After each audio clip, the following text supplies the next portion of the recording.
Hey.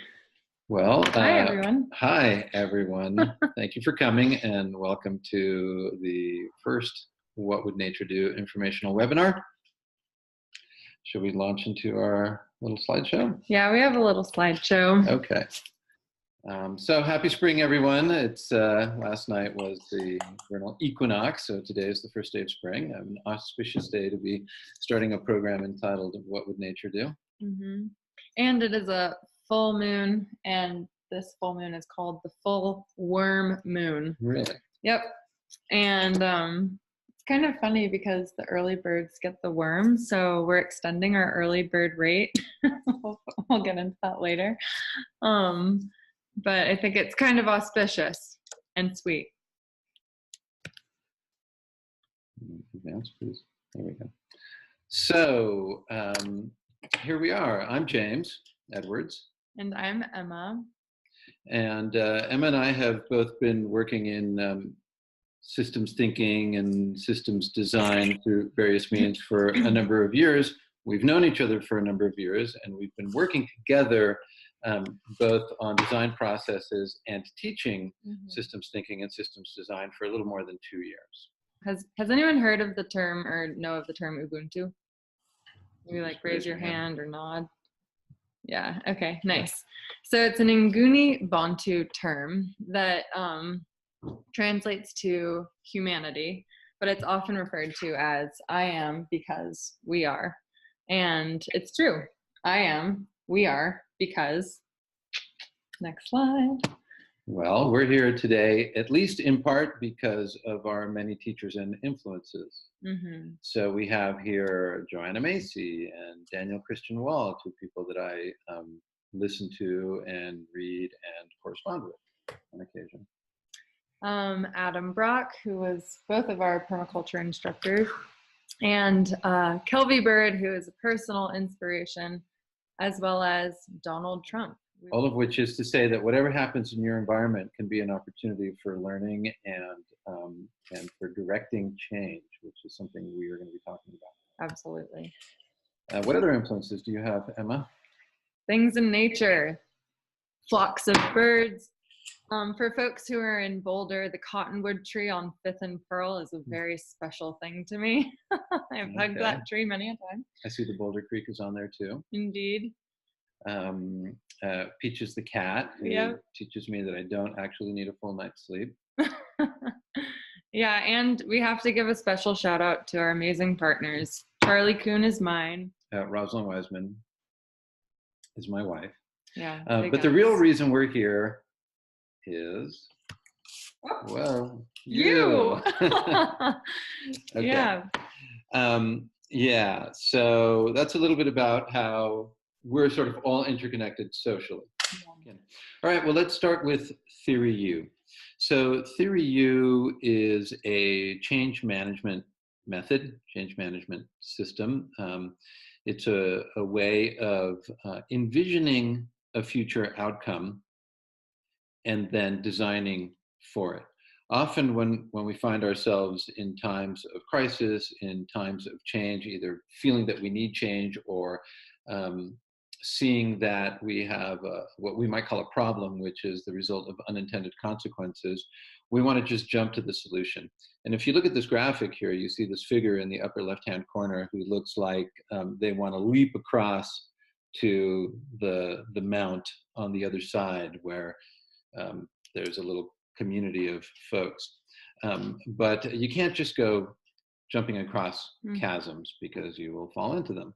But we can feel like we're on that precipice. So what Theory U provides us is a method, a 5-stage or 6-stage or 8-stage method, depending on how you look at the different stages. I mean, one flows into the other, so often it's hard to divide them.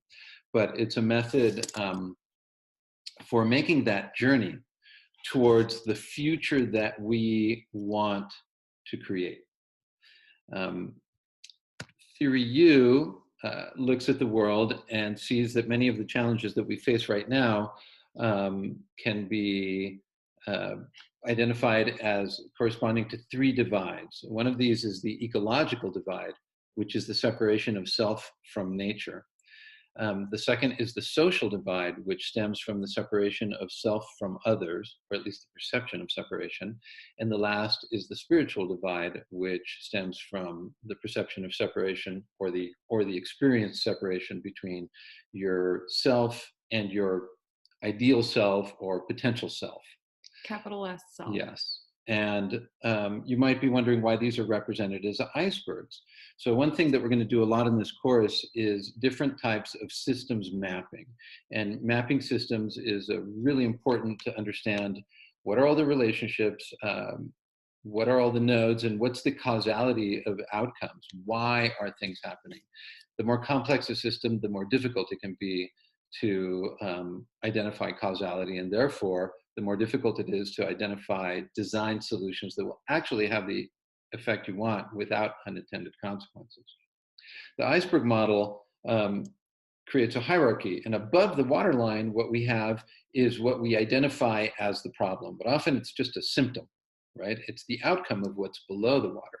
And below the water might be patterns and structures and mental models. So if we look at the mental model that creates the three divides, what we find is this egocentric mental model. Mm-hmm. Yeah, egocentric is the me, my, mine, the competitive, win-lose, survival of the fittest. It's how we see our system of capitalism.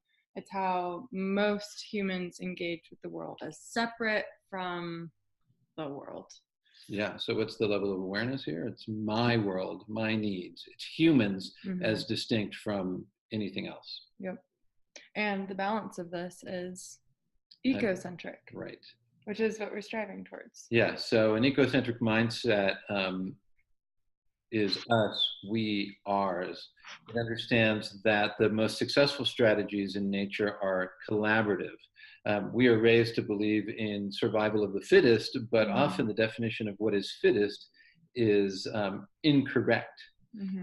Even the lion eating the gazelle is part of a complex web of interaction. The lions don't go and kill all the gazelles and put them in their refrigerator. They just only take what they need, right? So collaborative environments create resilience through diversity, having as many different types of elements in the system as possible.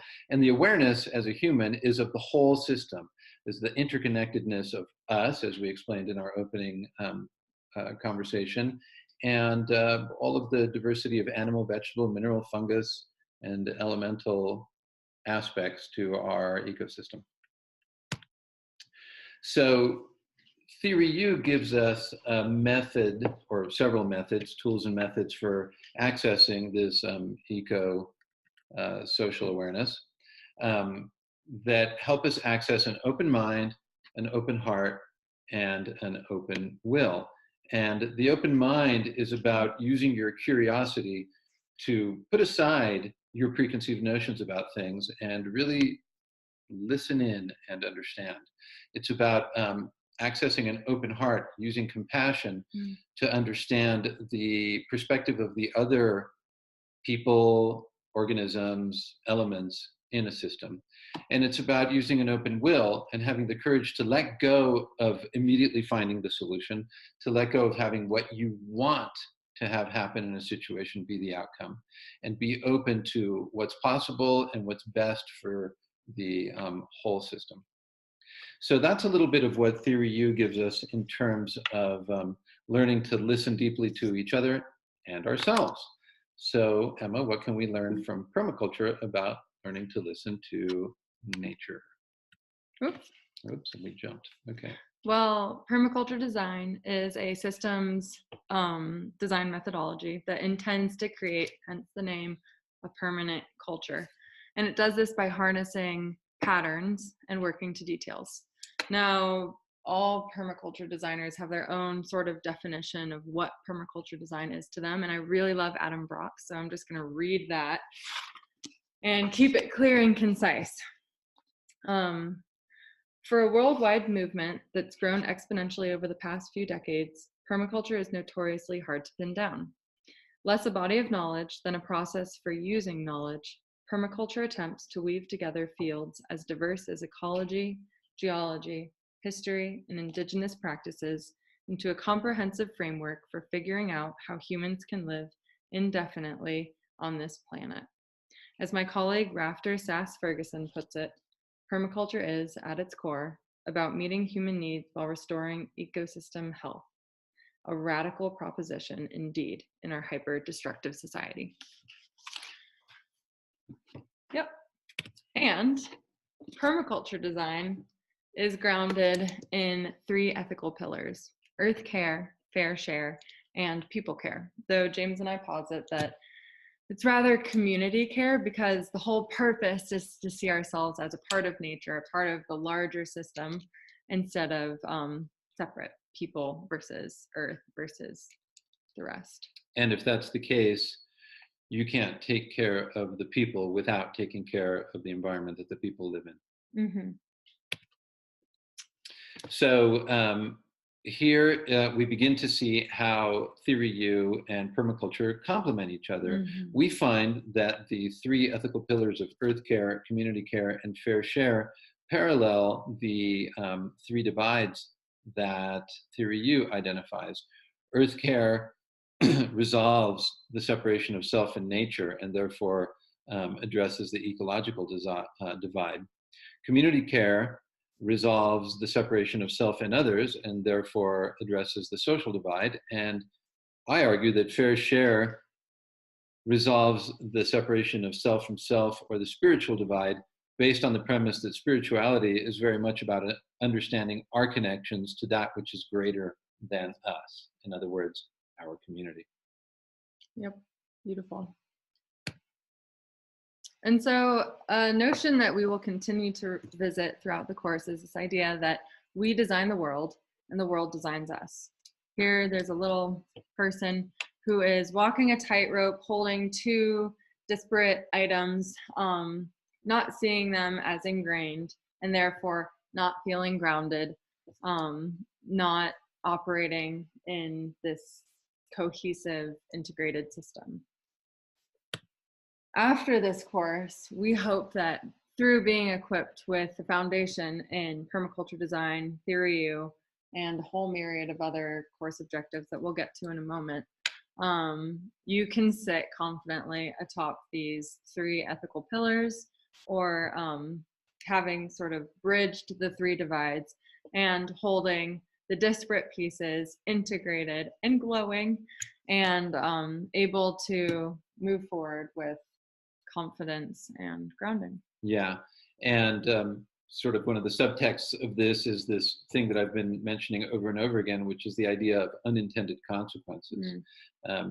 This idea that we design the world and the world designs us has a lot to do with creating environments that we then live in, and we have to adapt our behavior to those environments, or creating products that guide our behavior.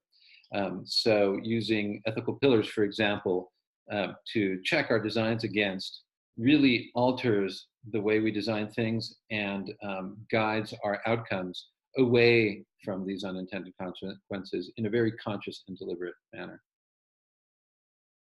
So, course objectives: you will develop a facility with permaculture design and Theory U. And this is neither a Theory U course nor a permaculture design course. So it's a systems thinking course. But it is an integrated systems thinking course. Yeah. So it's not intended as a substitute for those, but it's definitely a complement to those, and it stands very much alone. Mm-hmm. We'd like you all to have the ability to firstly accept, then engage with, and direct change, because change is inevitable, and also in our society, change is pretty strange.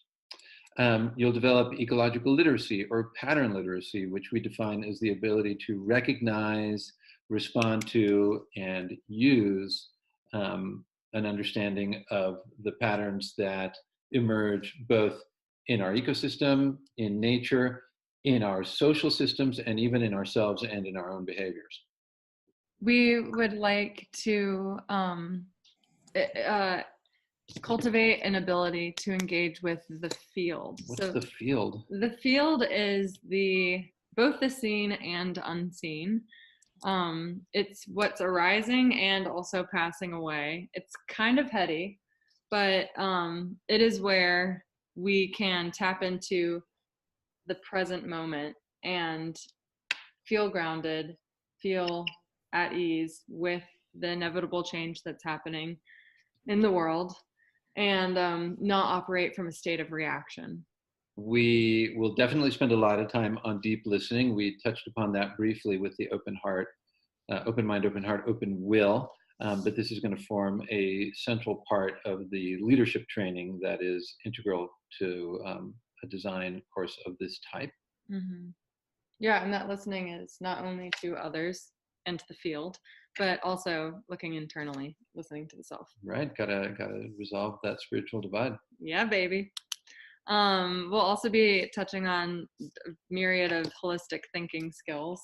Yes, and everything we've been talking about is basically guiding towards holistic thinking. Yeah. Towards seeing all the elements in a situation. Yep. And being able to map them and then work with them and not just be daunted and overwhelmed by them. Right. Community building mm-hmm. is a big part of this course. Again, I mentioned leadership practices, and also, there will be the community of the course itself. It's going to be a very action-based course, very participatory, very project-based. You'll be working with your classmates a lot. Mm-hmm. But also there's this idea of that we all need to be basically pulling in the same direction if we want to change the course of society, of humanity. Mm-hmm. So leadership skills around community building, very important as well. Mm-hmm. Yeah, and I would say, just underlining the fact that this is a supportive course. We want to bolster each other as we continue to engage in these challenging times. And then lastly, what will we create together? Sorry. No worries. This is a fun, agile course. We're, running it we ran a course last year, but this is sort of like a 2.0 version. And we want to leave a blank space for what the heck are we going to create together? What brilliance will you all bring into the room? Yeah, one thing that you learn in ecological design is this idea of emergence, right? You can't just impose a design in a situation and expect it to come out exactly the way you want. There are uncontrollable elements. And when we bring a bunch of people together in a room, we're bringing a lot of experience and a lot of intelligence and a lot of vision. And we are going to allow plenty of room for that to guide us as well. Yep. So a little bit of basic information. If you don't know the course dates, they are all in May. There are 2 Saturdays. That's the 4th of May and the 18th of May. Which incidentally is the new moon and then the full moon. Right. Yes. We didn't plan it, but so far we've hit the equinox and the full lunar cycle. Yeah. Something's working. And in between those are 6 Tuesdays and Thursdays from 6 to 8 p.m. So that's 24 hours total of training. And in addition, there will be plenty of reading and homework that you can ignore or do, depending on how much you want to get out of the course. Yeah, we discourage ignoring it, but you'll want to read it. It's fascinating stuff. And before we get to Q&A, we just want to mention that we're still in our early bird phase. The price is currently $450 for the full course, unless you're applying for one of the scholarship slots, of which there are 2. Or if you're a student. And that ends on Friday at midnight. Yeah. And is there one more slide? I don't know if there is. No. Okay. So we're going to stop our screen sharing here and open up the conversation with your questions. I have a question. Thanks for that overview. Very exciting. So you guys are based in Boulder. What's the expectation around this being an in-person thing, or is it strictly a webinar Oh, it's Or I guess it's 100% 2 Saturdays. Sorry. in person. We have not made provisions to host this as a webinar. There's a lot of moving around. There's a lot of hands-on activities. It's important to interact with the other people in the course. Mm-hmm. And plus you'll miss the potlucks on the Saturdays. Yeah. And it's hard to screen share sitting by a creek. Yeah. So, yeah. Okay. Good question. Ask a question? Yeah. I might have missed this slide. I don't think I did. I just am kind of curious about the structure or the layout of the course. Yeah. Yeah, like a syllabus type idea. Yeah. Well, the syllabus is still under development. We're trying to pick the optimal order of things. I would say that one of our guiding structural principles is the design of the Theory U process. Mm-hmm. And I'll just talk you through that. Theory U begins, or should I pop up that slide? No, I'll just talk you through it. Yeah. Theory U, it's represented as a U. It could also be a circle or a straight line. It doesn't really matter. There's basically 5 stages. The first one is co-initiating. And that is the idea that having identified for yourself that you want to engage in tackling a challenge or a problem, or you have an idea or a vision, that you get together with people that have a similar vision, and you begin to develop a shared intention, right? The second one is what we call co-sensing, and that is the feeling into the research, the interviews, the visiting with people, the hearing stories, everything that you can do to inform yourself about the field in which you're trying to intervene. Then there's this idea of presencing, and this is one of the most attractive things for me about Theory U. Often in design processes, we're very goal-oriented. And we're not necessarily setting aside our goals in Theory U, but we're not rushing to them. Instead, what we're doing in presencing is saying, okay, we've met with the people, we've done the research, we've been to the library, we read the books, we looked at the data. Now let me just sit with this and see what comes up in me, understanding as much of this field as I can, and giving time for a vision to really coalesce and emerge. Mm-hmm. Now, what comes out of that is a distillation of a vision, and then which we call crystallizing. And crystallizing leads us into the next step, which is prototyping. And we're definitely going to touch on business modeling or prototype modeling techniques and rapid prototyping techniques for playing with ideas and testing them quickly and agilely without overcommitting. One of the things that sinks a lot of startups, for example, is overcommitting on ideas that aren't fully baked, right? And one of the things that stops a lot of people from following their dreams or following their visions is the idea of, oh my gosh, what if I'm wrong, or what if I make a mistake?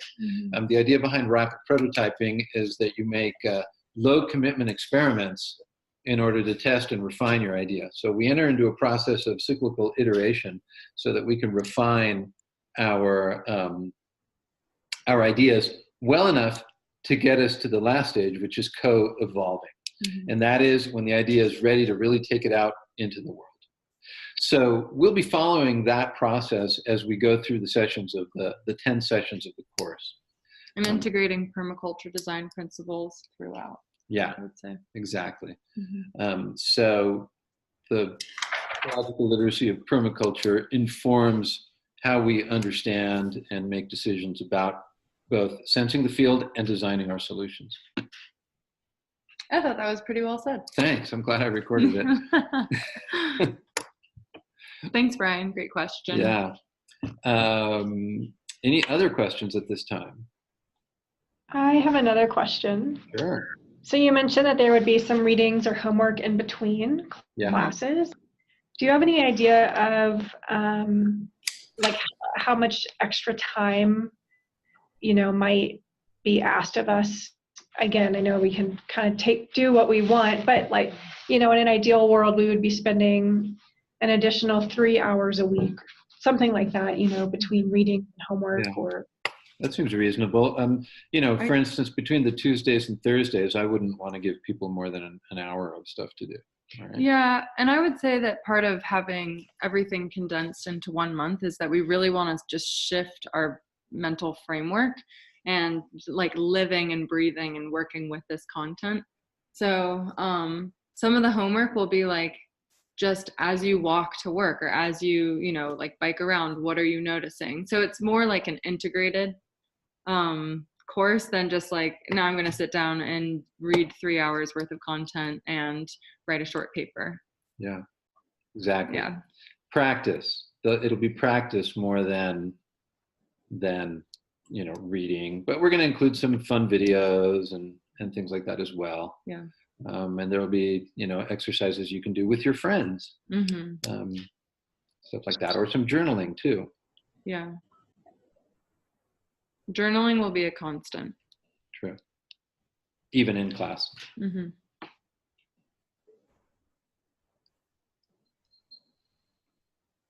Other questions? We still have time. What's the capacity? Like, what's your ideal number of participants in the class? Our ideal number is 12. We're going to cap it at 15. Mm-hmm. Last year we ran this course with 28 people in it, and it was intense. Now that was over 3 months, so we gave ourselves a week between each session, a lot more breathing room. But facilitating a room of 28 people is challenging, and we don't want to do that again. Yeah, it's a whole different beast. Yeah, with different outcome.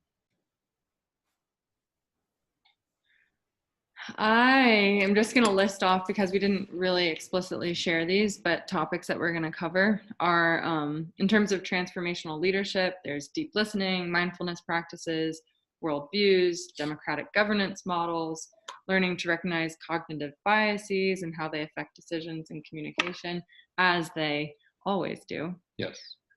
Systems mapping from micro to macro and from personal to global. We're going to be looking at invisible structures, which are things like regenerative economics and the new economy, how our economic activity can be regenerative for society and planet, distributive business practices like distributed ownership, co-ops, benefit corporations, etc.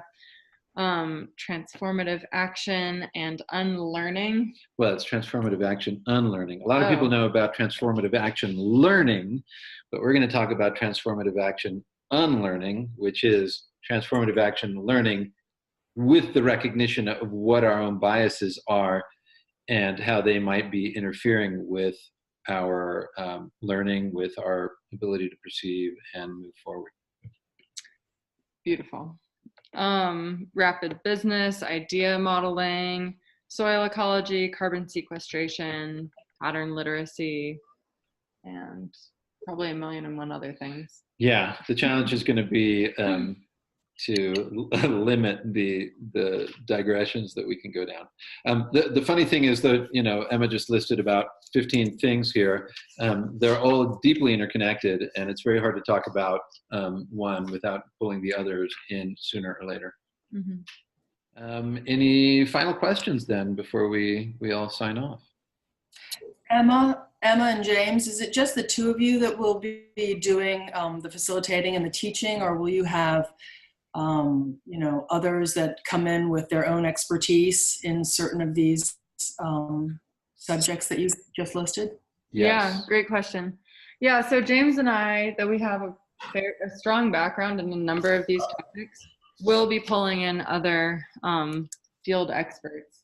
So, for example, Leila Bruno is a woman who has 40 years of meditation practice and has, oh my God, her resume is like endless. She's been teaching mindfulness and meditation for many decades at universities and popular education courses, and so we'll be bringing her in for that component of the course. As well as other instructors, Adam Brock, Kate O'Flaherty, who has started a local organization, Solutions Voyage, to help with prototyping. And then there will be optional learning journeys or events that you can go out to in the community that will be taught by other facilitators that will complement our course. Great. Thank you so much. Yeah, no problem. Great question. I have a question about the times of the classes. Yeah. Saturdays, of which there are 2, are 9:30 to 4:30. And there's an hour lunch in there, although typically what we'll do, not typically, there's only 2. What we intend to do both times is have potluck lunches so that we can have a sort of more relaxed, free-flowing conversation over lunch and the sharing of food. And then the Tuesdays and Thursdays are 6 to 8. So those classes are shorter. Short and sweet. Yeah. Some capstone thing that we're going to be doing, taking all of this knowledge and Yeah, great question. it's a particular problem that we want to solve as a team, or I don't know. Well, so we're going to discuss that on the first day. It's definitely a project-based course, and we want people to be working on real-world projects as they go through the course. But it might be the case that some people want to work on their personal things, whereas other people want to work collectively. When we ran the course last year, we were a little bit rigid about that, about sort of making people get into groups and work on these projects. And that worked great for some people, and it didn't work so well for other people.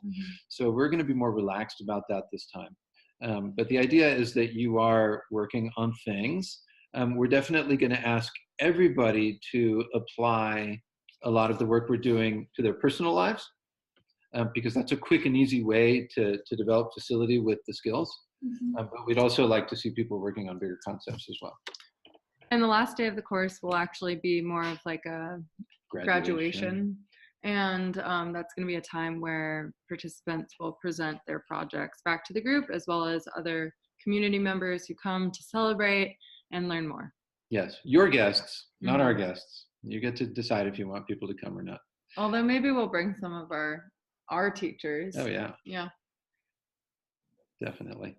You look nervous, Irina. That's my least favorite part.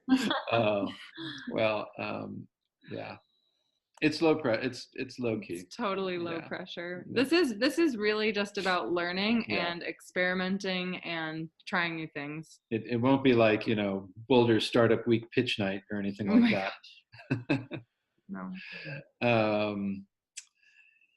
Yeah. Other questions? Otherwise, we are in the final minutes. I just want to share that already this has really gotten my wheels turning, and like I can feel the shift in perspective. That's really I've taken a lot of notes about Awesome. things I want to do today differently in my business, in my life. So thank you all. Thank you. Beautiful, Brian. Good That's feedback. awesome. All right. Well, thank you all for coming today.